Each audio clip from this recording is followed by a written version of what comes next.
So does Dan Geltrude, Geltrude and Company founder. These travel industry woes are a moot point to Dan, of course, who travels private. But Dan, just kidding there, but always good to see you.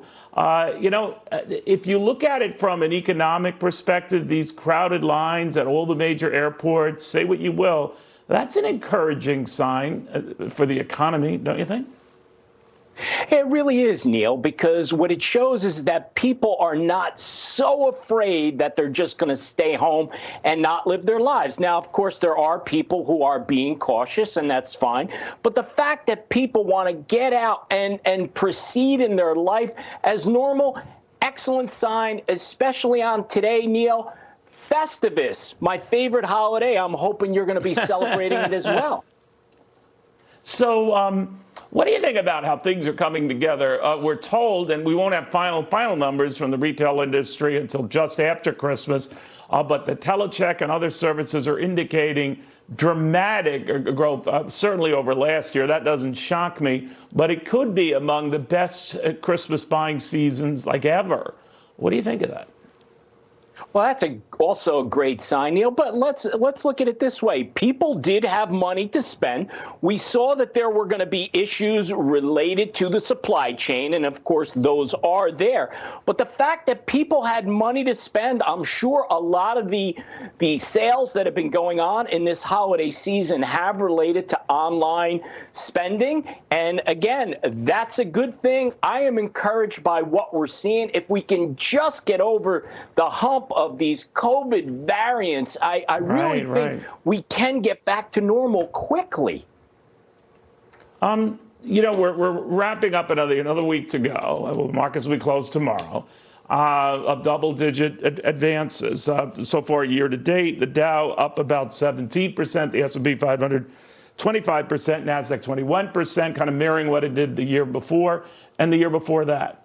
So what do you see happening next year? Do we return to more statistical norms here, or does the party keep going?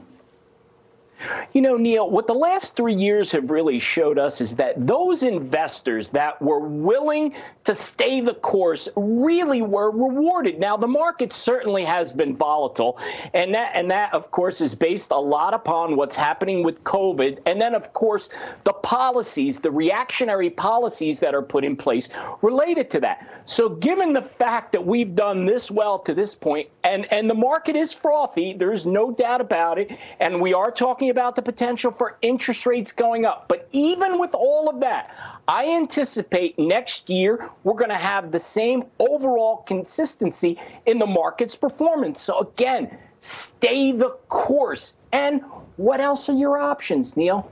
Where are you going to go? When you say that it's going to do what it did, does that mean another double-digit advance? Yeah, I do believe that we're going to see that type of consistency, because really the only place we can go from here is up. Putting a black swan event aside, Neil, we've already been dealing with these COVID headaches for 2 years. So I don't particularly know if it's going to get worse, but we have gone through some pretty bad times, and the market continues to perform so well.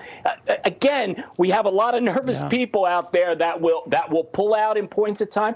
But overall, people really are sticking with the fundamentals and riding this out.